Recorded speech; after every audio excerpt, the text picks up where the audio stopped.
राज्याचं नेतृत्व म्हणजे मुख्यमंत्री पद सांभाळण्याची संधी मिळाली, हे फार मोठं त्यांच्यावरती जबाबदारी होती या महाराष्ट्राची. तरुण नेते म्हणून आम्ही सगळे त्यांच्याकडे अपेक्षेने पाहत होतो. हा नेता महाराष्ट्राचा दिल्लीत जाऊन सुद्धा फार मोठी कामगिरी बजावू शकेल, ही आमच्यासारख्या महाराष्ट्र अभिमान्यांची एक भूमिका होती. पण ज्या पद्धतीचं दळभद्री सुडाचं कपटाचं राजकारण पुढल्या काळामध्ये देवेंद्र फडणवीस यांनी केलं, त्याच्यामुळे महाराष्ट्रात जो अमृताचा प्रवाह वाहत होता, सभ्यता संस्कृती, यासाठी महाराष्ट्र ओळखला जात होता, राजकीय सभ्यता राजकीय संस्कृती, त्याचा नाश करण्याचं काम देवेंद्र फडणवीस या वृत्तीनं केलं. काल जे मी म्हणालो की पेशवे काळामध्ये आनंदीबाई होत्या, त्यांची लोक आठवण ज्यासाठी काढतात, तसे ह्या महाराष्ट्राच्या राजकारणातल्या पुरुष आनंदीबाई आहेत. ही कटुता आमच्या मनात जी आहे याला कारण ते स्वतः आहेत. महाराष्ट्रात सुडाचं आणि बदल्याचं राजकारण देवेंद्र फडणवीस यांनी सुरू केलं, ते यापूर्वी कधीच नव्हतं. आणि त्याचा बदला या राज्याच्या जनतेने घेतला. लोकसभा निवडणुकीत लोकांना संधी मिळाली आणि लोकांनी देवेंद्र फडणवीस यांना दाखवून दिलं, हे तुमचं फडतूस राजकारण, बदल्याचं सुडाचं महाराष्ट्राचं नाश करणारं, विनाश करणारं, मराठी माणसाच्या स्वाभिमानाला धक्का लावणारं राजकारण या महाराष्ट्रात चालणार नाही. आता त्यांचे चमचे धावतात मागे पुढे, हे सगळे महाराष्ट्राचे शत्रू आहेत. दुर्दैवाने मराठी माणसंच आहेत. अशी माणसं संयुक्त महाराष्ट्र लढतसुद्धा होती महाराष्ट्राला विरोध करणारे, ती या फडणवीसांच्या मागे त्यांची शेपटी हलवत फिरत आहेत.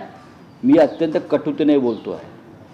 या महाराष्ट्रामधली एक पिढी खतम करण्याचं काम त्यांनी केलं. राजकारणात हातातली सत्ता, त्या सत्तेचा वापर त्यांनी चुकीच्या कामासाठी, राजकीय कार्यकर्त्यांवर सूड घेण्यासाठी वापरला. न्यायालयामध्ये दबाव आणले, न्यायमूर्तींना घरी बोलवून दम देण्यात आले. योग्य केसेसमध्ये न्यायमूर्तींना घरी बोलवून निरोप पाठवून धमक्या देण्याचं कामसुद्धा देवेंद्र फडणवीस आणि त्यांच्या या टोळीने केलेलं आहे. पोलिसांचा वापर राजकीय कामासाठी देवेंद्र फडणवीसांनी केला. या सगळ्याचा उद्रेक कुठेतरी होतोच. आज महाराष्ट्राच्या राजकारणातले खलनायक हे देवेंद्र फडणवीस आहे, दुसरं कोणी नाही. लोकांचा जेवढा राग मोदी शहांवर नाही, तेवढा राग महाराष्ट्राचा देवेंद्र फडणवीस. विदर्भात काय झालं पहा ना. विदर्भात नितीन गडकरी यांची जागा सोडली. अकोल्याचा निर्णय मी त्यात पकडत नाही. नितीन गडकरी यांची जागा सोडली, ते विदर्भामध्ये फडणवीस यांचा भाजपा हा रसा तळाला गेला. त्याला जबाबदार फडणवीस आहेत ना. त्यांनी राजीनामा काय देत आहेत? ते कसला राजीनामा देत आहेत? लोकांनी तुम्हाला घरी पाठवलं आहे. महाराष्ट्रामध्ये ज्या पद्धतीचं जातीचं, धर्माचं आणि अशा अनेक सुडाचं राजकारण त्यांनी सुरू केलं आणि एक राज्य चांगलं रसातळाला नेलं. आमच्यावर कारवाया करण्यापेक्षा, लोकांच्या घरात घुसण्यापेक्षा तुमच्या घरात काय चाललंय तुम्ही बघायला पाहिजे. कारवाया आम्हालाही करता येतील भविष्यात, हे लक्षात घ्या. एवढे पुरावे आमच्याकडे आहेत. मी सांगतो ना तुम्हाला, माझं पूर्ण कुठे झालं आहे.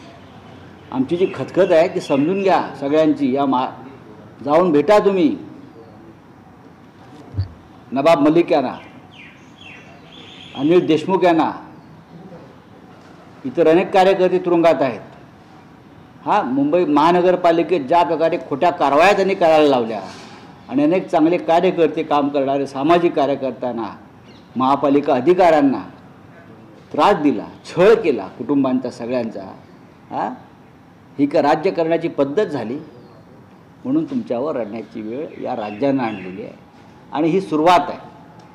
कालपर्यंत मी पुन्हा येईन, पक्ष फोडून येईन, 2 पक्ष फोडून येईन. जे 2 पक्ष त्यांनी फोडून येईल किंवा फोडले, त्या 2 पक्षांनीच तुमच्यावर जाहीरपणे अश्रू ढाळण्याची वेळ आणली मिस्टर फडणवीस, हे विसरू नका. आणि अजून बऱ्याच गोष्टी तुम्हाला पाहायच्या आहेत त्या राज्यामध्ये. अजून विधानसभा यायची आहे, महानगरपालिका यायच्या आहेत. तुम्ही स्वतःला पक्षकार्यात गुंतवून वगैरे घेणार आहात ना, तुम्ही जे कराल ते कराल, पण महाराष्ट्र तुम्हाला, इतिहास महाराष्ट्राचा तुमचं नाव काळ्या कुट्ट अक्षरात लिहिलं जाईल, हे मी आता तुम्हाला अत्यंत परखडपणे सांगतो.